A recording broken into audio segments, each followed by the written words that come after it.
Chapter 20. Tom Takes Becky's Punishment. There was something about Aunt Polly's manner when she kissed Tom that swept away his low spirits and made him light-hearted and happy again. He started to school, and had the luck of coming upon Becky Thatcher at the head of Meadow Lane.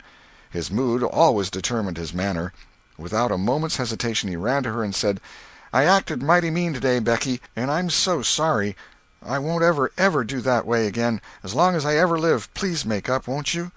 The girl stopped and looked at him scornfully in the face. "I'll thank you to keep yourself to yourself, Mr. Thomas Sawyer. I'll never speak to you again." She tossed her head and passed on. Tom was so stunned that he had not even presence of mind enough to say, "Who cares, Miss Smarty?" until the right time to say it had gone by. So he said nothing. But he was in a fine rage, nevertheless. He moped into the schoolyard, wishing she were a boy, and imagining how he would trounce her if she were. He presently encountered her and delivered a stinging remark as he passed. She hurled one in return, and the angry breach was complete. It seemed to Becky, in her hot resentment, that she could hardly wait for school to take in, she was so impatient to see Tom flogged for the injured spelling-book. If she had had any lingering notion of exposing Alfred Temple, Tom's offensive fling had driven it entirely away. Poor girl, she did not know how fast she was nearing trouble herself. The master, Mr. Dobbins, had reached middle age with an unsatisfied ambition. The darling of his desires was to be a doctor, but poverty had decreed that he should be nothing higher than a village schoolmaster. Every day he took a mysterious book out of his desk and absorbed himself in it at times when no classes were reciting. He kept that book under lock and key. There was not an urchin in school but was perishing to have a glimpse of it, but the chance never came. Every boy and girl had a theory about the nature of that book, but no two theories were alike, and there was no way of getting at the facts in the case. Now, as Becky was passing by the desk, which stood near the door, she noticed that the key was in the lock. It was a precious moment. She glanced around, found herself alone, and the next instant she had the book in her hands. The title page, Professor Somebody's Anatomy, carried no information to her mind, so she began to turn the leaves. She came at once upon a handsomely engraved and colored frontispiece, a human figure, stark naked. At that moment a shadow fell on the page, and Tom Sawyer stepped in at the door and caught the glimpse of the picture. Becky snatched at the book to close it, and had the hard luck to tear the pictured plate half down the middle. She thrust the volumes into the desk, turned the key, and burst out crying with shame and vexation. "Tom Sawyer, you are just as mean as you can be, to sneak up on a person and look at what they're looking at." "How could I know you was looking at anything?" "You ought to be ashamed of yourself, Tom Sawyer. You know you're going to tell on me, and what shall I do? What shall I do? I'll be whipped, and I never was whipped in school." Then she stamped her little foot and said, "Be so mean if you want to. I know something that's going to happen. You just wait and you'll see. Hateful, hateful, hateful!" And she flung out of the house with a new explosion of crying. Tom stood still, rather flustered by this onslaught. Presently he said to himself, "What a curious kind of a fool a girl is. Never been licked in school. Shucks, what's a licking? That's just like a girl. They're so thin-skinned and chicken-hearted. Well, of course I ain't going to tell old Dobbins on this little fool, because there's other ways of getting even on her that ain't so mean. But what of it? Old Dobbins will ask who it was tore his book. Nobody'll answer. Then he'll do just the way he always does, ask first one and then t'other, and when he comes to the right girl he'll know it, without any telling. Girls' faces always tell on them. They ain't got any backbone.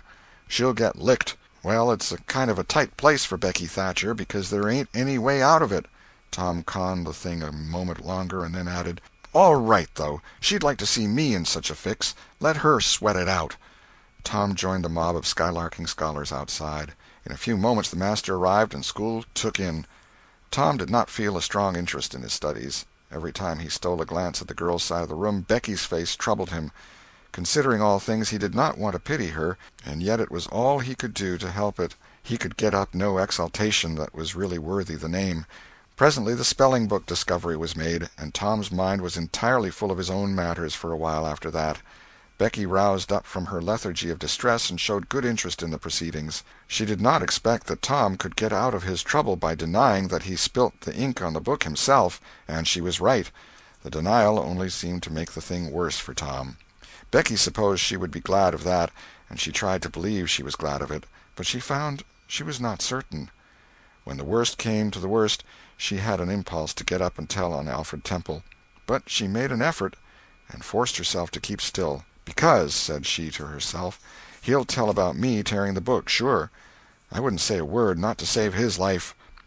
Tom took his whipping and went back to his seat, not at all broken-hearted, for he thought it was possible that he had unknowingly upset the ink on the spelling-book himself in some skylarking bout. He had denied it for form's sake, and because it was custom, and had stuck to the denial from principle. A whole hour drifted by. The master sat nodding in his throne. The air was drowsy with the hum of study. By and by Mr. Dobbins straightened himself up, yawned, and then unlocked his desk and reached for his book, but seemed undecided whether to take it out or leave it.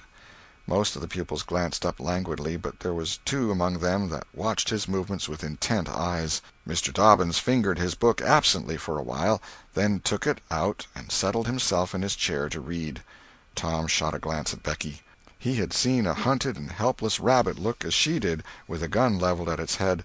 Instantly he forgot his quarrel with her. Quick, something must be done in a flash, too. But the very imminence of the emergency paralyzed his invention. Good, he had an inspiration. He would run and snatch the book, spring through the door, and fly. But his resolution shook for one little instant, and the chance was lost. The master opened the volume. If Tom only had the wasted opportunity back again. Too late. There was no help for Becky now, he said. The next moment the master faced the school. Every eye sank under his gaze. There was that in it which smote even the innocent with fear. There was silence while one might count 10. The master was gathering his wrath. Then he spoke. "Who tore this book?" There was not a sound. One could have heard a pin drop. The stillness continued. The master searched face after face for signs of guilt. "Benjamin Rogers, did you tear this book?" A denial. Another pause. "Joseph Harper, did you?" Another denial. Tom's uneasiness grew more and more intense under the slow torture of these proceedings. The master scanned the ranks of boys, considered a while, then turned to the girls. "Amy Lawrence." A shake of the head. "Gracie Miller." The same sign. "Susan Harper, did you do this?" Another negative. The next girl was Becky Thatcher. Tom was trembling from head to foot, with excitement and a sense of hopelessness of the situation. "Rebecca Thatcher." Tom glanced at her face. It was white with terror. "Did you tear—" "No, look me in the face." Her hands rose in appeal. "Did you tear this book?" A thought shot like lightning through Tom's brain. He sprang to his feet and shouted, "I done it!" The school stared in perplexity at this incredible folly.